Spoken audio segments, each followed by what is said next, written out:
예수께서 가까이 서서 열병을 꾸짖으신데 병이 떠나고 여자가 곧 일어나 그들에게 수종드니라.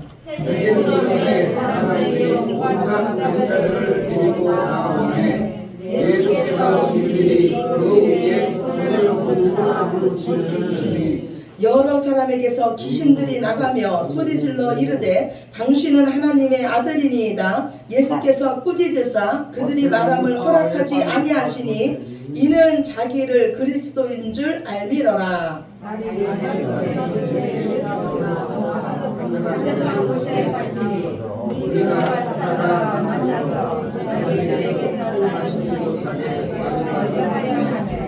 예수께서 이르시되 내가 다른 동네들에서도 하나님의 나라 복음을 전하여야 하리니 나는 이 일을 위해 보내심을 받았노라 하시고 갈릴리 여러 회당에서 전도하시더라. 아멘. 아멘. 예. 가을이에요. 가을 맞죠? 어느새 가을이 왔어요. 요즘 제 마음에 쏙 드는 시가 있어서요. 그 시 한 편을 먼저 들려드리고 싶습니다. 황선아 시인의 시든 꽃의 반하다예요. 예, 시는 짧습니다. 한번 들어보세요. 시들어가는 꽃을 보면 놀라지 않게 조심스럽게 다가가 입술에 닿은 촉감 같은 목소리로 아직 햇빛이 가날 만하오 하고 속삭여 주어야지. 아멘. 아멘. 저는요 가을을 제가 이렇게 좋아하게 될 줄은 몰랐어요. 사람에게는 누구나요 봄이 있고 여름이 있고 가을이 있고 겨울이 있어요. 그런데 지금 제 나이가 아마 가을을 맞은 것 같아요. 젊은 날의 그 기억력, 젊은 날의 열정 이런 거는 조금씩 사그러들어요. 시들고 떨어져요. 그런데 이 모든 것이 너무나 자연스러운 일입니다. 오늘 이 시인의 시처럼요 시든 꽃에도 하나님께서 반하신다니 얼마나 감사한지 몰라요. 예, 이사야서 40장 7절 말씀에 보면요 우리 육체는 풀의 꽃과 같은데 이 풀의 꽃이 여호와의 입김에 의해서 풀이 마르고 꽃이 시든다고 말씀합니다. 즉 우리가 나이가 들어감으로써 늙고 시드는 모든 것이 여호와의 입김 안에 있다는 거예요. 여호와께서 우리를 호호 불어주심으로써 우리가 점점 나이가 먹고 시들고 약해진다는 거예요. 이런 걸 우리가 묵상할 때 내가 지금 약해지고 내가 조금 늙고 내가 조금 힘이 없어지는 것도 여호와의 입김 아래 있다는 것이 얼마나 감사한 일인지 모릅니다. 우리는요 그동안 쉼없이 걸어왔습니다. 그래서 인생을요 나그네 길이라 그래요. 나그네는요 길을 걷는다는 뜻이에요. 이 사람이 일생 동안 그 걷는 거리가요 지구의 6바퀴나 된다고 합니다. 우리는 참 많이 걸어왔어요. 걸으면서 많은 일도 만났고요 많은 사람도 만났어요. 어떤 사람과의 만남은 우리 인생을 바꿔놓기도 했습니다. 어떤 사람과의 만남은요 우리를 행복하기도 했어요. 그런데 어떤 사람과의 만남은 우리에게 상처만 남기는 만남도 있었습니다. 그런데 이 모든 만남 뒤에는 하나님께서 함께 하셨음을 믿으시기 바랍니다. 아멘. 철학자 한명철 씨는요 이렇게 말해요. 상처가 없으면 우리는 우리 자신의 소리밖에 듣지 못하는데 이 상처난 구멍은 다른 사람에게 열린 귀라고 말을 합니다. 하나님은요 우리의 상처까지도 사명으로 바꾸시는 줄로 믿습니다. 아멘. 오늘도 우리는 쉼없이 걷습니다. 어찌 보면 우리는요 더 나은 거, 더 새로운 거, 더 좋은 사람들을 만나기 위해서 걷는지도 몰라요. 대부분의 사람의 걸음걸이에는요 목적지가 있습니다. 우리 그리스도인의 걸음에도요 분명히 목적지가 있어요. 우리 걸음은요 예수님을 따르는 걸음입니다. 예수님을 본받기 위한 걸음이에요. 예수님과 함께하는 걸음입니다. 예수님은요 그 고향 나사렛에서 배척을 당하셨어요. 그리고 예수님은요 그 거할 곳을 옮기십니다. 가버나움으로 옮기셨어요. 예수님은 가버나움에서도요 한결같이 안식일에 회당에 들어가서 말씀을 가르치십니다. 여전히 사람들은요 예수님의 말씀에 놀라요. 그런데 그 회당 안에 더러운 귀신 들린 사람이 있었습니다. 이 사람이 예수님을 알아보는 거예요. 그리고 그 귀신 들린 사람이 예수님을 알아보고 크게 소리 지릅니다. 아, 나사렛 사람 예수요, 우리가 당신과 무슨 상관이 있습니까? 우리를 멸하러 왔습니까? 나는 당신이 누군 줄 압니다. 당신은 하나님의 거룩하신 자입니다. 아, 이거는요 탄식 소리예요. 우리를 더 이상 괴롭히지 말라는 거예요. 나는 예수와 상관이 없으니까 지금 우리가 하는 일에 방해하지 말라는 겁니다. 맞아요. 더러운 귀신은 예수님과 상관이 없습니다. 그들이 아무리 예수님을 알아보고 예수님에 대한 정보가 많다고 해도 그들은 예수님과 아무 상관이 없습니다. 그러나 더러운 귀신 들린 사람은 예수님과 상관이 있는 줄로 믿으시기 바랍니다. 예수님은요 더러운 귀신 들려서 그 귀신에 눌려있는 그 사람을 자유케 하러 이 땅에 오셨습니다. 더러운 귀신이 하는 일은요, 자신이 예수님과 상관이 없듯이 우리 사람들로 예수님과 상관없는 자로 만드시기 위해서 이 귀신은 지금도 일하고 있습니다. 결국 한 사람의 인생을 도둑질하고요, 사망으로 끌고 갑니다. 그러나 예수님은 우리에게 생명을 주고요, 더 풍성히 주러 오셨습니다. 예수님은 우리를 당신과 한 가족으로 만들고요, 예수님과 더 친밀한 교제를 나누게 하기 위해서 이 땅에 오셨습니다. 예수님께서 이 더러운 귀신을 꾸짖자 그 귀신 들린 사람에게서 더러운 귀신이 나갑니다. 그리고 귀신 들린 남자는요 아무 상함이 없이 온전히 치유받은 줄로 믿으시기 바랍니다. 아멘. 이 일로 인해서 예수님의 소문이요 그 근처 사방에 다 퍼집니다. 이제 귀신 들린 남자를 고치신 예수님은요 시몬 베드로의 장모의 열병을 치유하십니다. 그 당시 유대인들은요 열병은 하나님을 떠난 자에게 임하는 재앙으로 생각했어요. 지금도 열병은 무섭습니다. 그런데 그 당시의 열병은요 생명을 위협하는 병이었어요. 예수님은 친히 그 시몬의 장모에게 가까이 가서 열병을 꾸짖고 치료하십니다. 이제 안식일이 끝났어요. 그러자 사람들이 온갖 병자들을 데리고 예수님께로 나옵니다. 예수님은 한 사람 한 사람 다 일일이 손을 얹어서 치유하십니다. 여러 사람에게서 귀신이 나가고 그 귀신들은 당신은 하나님의 거룩한 자입니다 하면서 소리를 지릅니다. 우리는 예수님을 따라가는 자예요. 우리는 예수님과 함께하는 자입니다. 오늘 예수님의 발걸음을 한번 보시기 바랍니다. 고향에서 쫓겨나셨어요. 가버나움에 오신 후에도 예수님과 함께하는 사람들은요 귀신 들린 자, 병든 자, 가난한 자들이었습니다. 이스라엘 백성들이 기다리던 메시아는 이런 메시아 모습이 아니었어요. 위대한 메시아 모습이었어요. 오셔서 힘을 발해서 악인들을 멸해 주시고 의인들에게 보상해 주시는 메시아였습니다. 이 땅을 새로운 나라로 변화시키는 메시아였어요. 그러나 우리 예수님은요 세상을 변화시키러 오신 분이 아니시고 나를, 우리를 변화시키러 오신 예수님이신 줄로 믿으시기 바랍니다. 아멘. 구약의 엘리야 선지자나 세례 요한 역시요 힘 있는 메시아를 원했어요. 이 세상에 와서 불로 악인을 소멸하는 그런 메시아를 기다렸습니다. 그러나 하나님은요 산을 가르고 바위를 부수는 그 강한 바람 가운데서도 하나님은 계시지 않았고요, 온 땅을 흔드는 지진 가운데서도 하나님은 계시지 않았고요, 모든 것을 태워버리는 불 가운데도 하나님은 계시지 않았습니다. 하나님은 우리에게 세미한 음성으로 다가오셨습니다. 상처가 없는 자는 없습니다. 지금 여기 계신 모든 분들, 저도 마찬가지예요. 우리는 상처투성이에요. 그런데 우리에게 누군가가 다가와서 큰 소리로 일어나라 그러면 일어날 수 있겠습니까? 힘을 내라 그러면 힘을 낼 수 있겠습니까? 그 상처 아무것도 아니다, 그 상처 잊어버리라 하면 그 상처가 잊혀지겠습니까? 그래서 예수님은요 우리와 같은 모습으로 오셨어요. 그리고 우리 곁에 앉으셨어요. 그리고 우리가 먼저 예수님 앞에 마음을 열기까지 예수님은 그 따스한 마음으로 우리 곁에 오셔서 우리를 기다리고 계십니다. 예수님이라면 어떻게 하실까라는 책이 있어요. 이 책은 19세기 말년에 쓰여진 책이고요, 한 교회에서 실제로 일어났던 일을 기록한 책입니다. 어느 금요일 오전에요 목사님께서 서재에 앉아서 그 주일 설교 말씀을 준비하고 계셨어요. 설교 제목은 그리스도의 자취를 따르라, 이런 제목이었어요. 한참 설교 준비를 하는데 갑자기 현관벨이 울리는 거예요. 문을 열어보니까요, 국어를 하는 한 불황자가 앞에 서 있습니다. 목사님은 이 남자와 한참 이야기를 했어요. 그 남자는요, 자신이 겪은 고난과 어떻게 해서 내가 이렇게 어렵게 됐는지, 어떻게 해서 직장을 잃었는지 길게 이야기를 했어요. 목사님은요, 이자에게 돈을 몇 푼 쥐어주면서요, 할 수 있으면 빨리 그를 돌려보내기를 원했습니다. 그래서 속히 그를 돌려보냈고 곧이어서 설교 준비를 했어요. 그리고 돌아오는 주일날 이 목사님은요, 아주 멋지고 유창하게 설교를 했어요.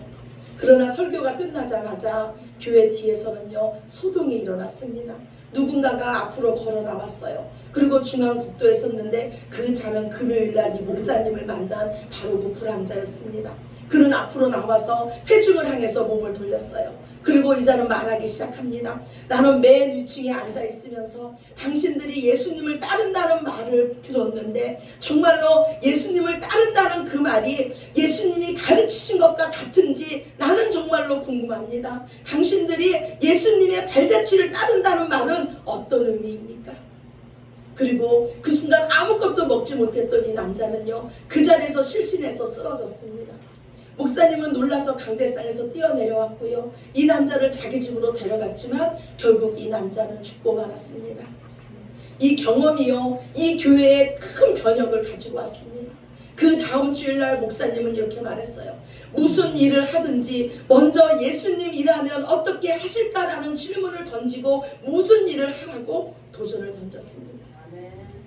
마더 테라사가 일하는 콜카타 병원에요, 그 게시판에는 이렇게 적혀 있습니다. 일이나 사람이 혐오스러울수록 이처럼 처참한 모습으로 변장하신 우리 주님을 믿음과 사랑으로 보살피는 것이 가장 훌륭한 대응입니다. 내 옆에 있는 사람이 혐오스러울수록 그것은 변장하신 예수님의 모습이라는 거예요. 지금 우리는 누구와 함께 하고 싶으십니까? 우리 주보에 있는 말씀이에요. 주보 뒤에 있습니다. 골로새서 3장 17절, 골로새서 3장 23절 말씀 우리 함께 보시겠습니다. 주보 뒤편에 있습니다. 예. 골로새서 3장 17절, 그리고 두 번째 골로새서 3장 23절 말씀이에요.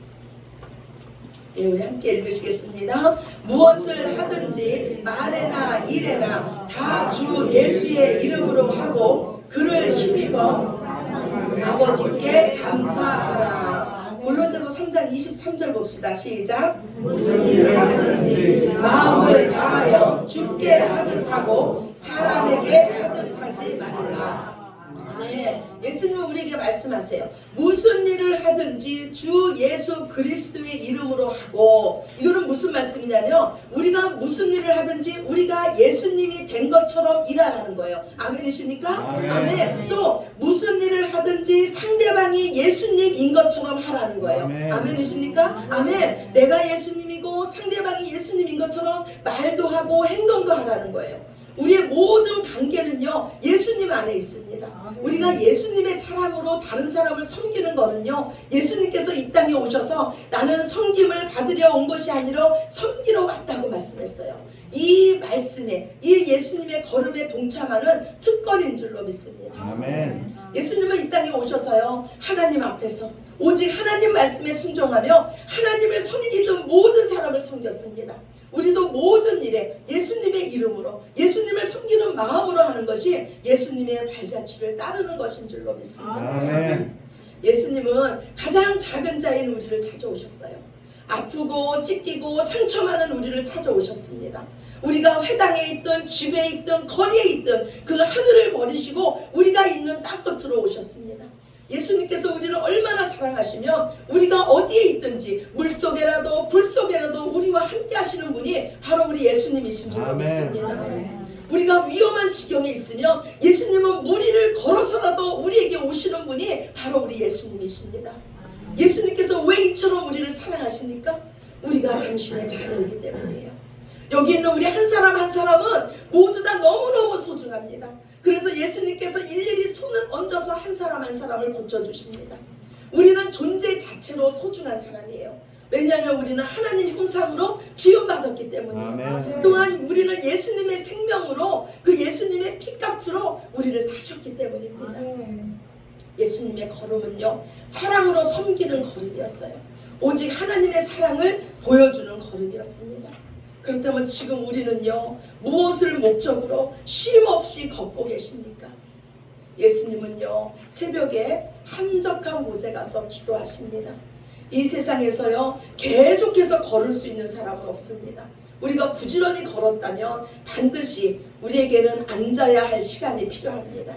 시간이 갈수록, 나이를 먹으면 먹을수록이요, 앉아있는 시간이 많아지는 것 같아요.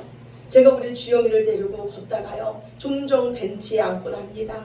우리 어린 주영이가 다리가 아플까 이런 염려도 있고요. 주영이랑 앉아있으면요, 제가 걸어갈 때 보지 못하는 것을 보게 돼요. 길을 지나가는 차들도 보게 되고요, 앞에 지나가는 사람들도 보게 됩니다. 우리 발밑에 와서 구구대는 비둘기 모습도 보게 되고, 또 우리와 함께 친구하자고 우리 벤치에 함께 앉은 사람들도 있습니다. 우리에게 다가오는 나비도 있고 개미도 있고 강아지도 있어요. 이종록 시인은요, 의자라는 시에서요, 사는 게 벌거냐, 그늘 좋고 풍경 좋은 데다가 의자 몇 개 내놓는 거야, 이렇게 말해요. 저는요, 우리 인생이요, 의자 몇 개 내놓는 삶, 피곤한 자들이 와서 쉴 수 있는 의자 같은 삶이 되었으면 좋겠습니다. 아멘. 우리에게는요, 앉아있는 시간이 필요해요. 특히 주님과 함께 걷는 우리에게는요, 주님과 함께 앉는 시간이 필요합니다.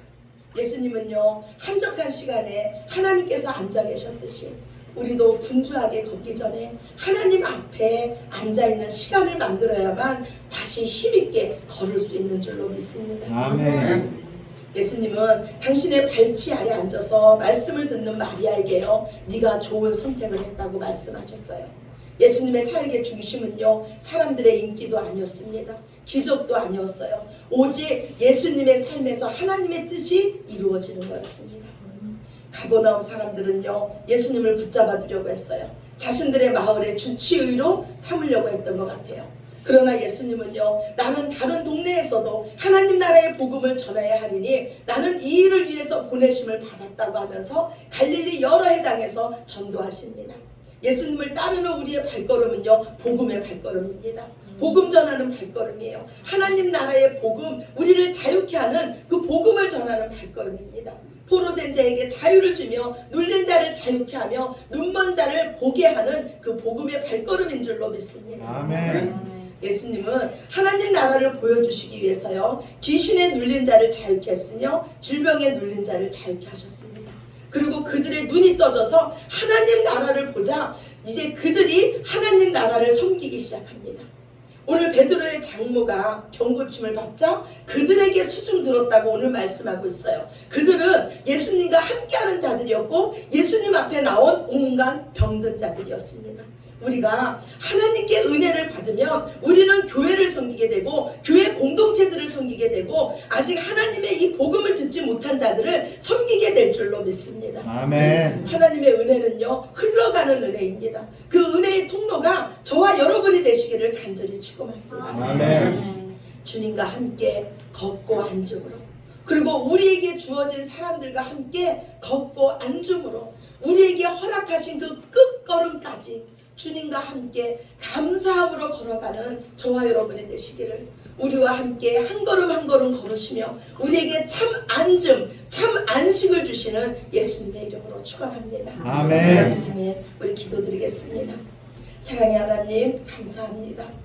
우리가 지금 이 순간 여기까지 걸어온 것도 하나님께서 우리와 함께 하시며 우리를 오른손으로 붙잡아 주시고 매일매일의 그 걸음을 주께서 인도해 주셨습니다. 그리고 우리를 주님 발치에 앉아주시고 하나님의 말씀을 듣는 복을 허락하여 주셨으니 감사합니다. 날마다 그 말씀의 힘을 얻어서 이제는 주님과 함께 걷는 발걸음이 복음의 발걸음 되게 하여 주시옵소서. 하나님께서 가장 낮은 곳에 오셨고 가장 낮은 우리를 섬겨주셨듯이 우리도 더 낮은 곳으로 내려가서 지금 아직도 상처받고 아직도 눌린 자들의 사람들에게 자유의 복음을 증거할 수 있는 우리들 모두 되게 하여 주시옵소서. 아멘. 모든 영광을 아버지께 올려드리며 사랑이 많으신 예수 그리스도의 이름으로 간절히 기도드렸습니다. 아멘. 아멘. 우리 다 같이 자리에서 일어나셔서 찬송가 560장 부르면서 준비하신 예물 아버지께 올려드립니다.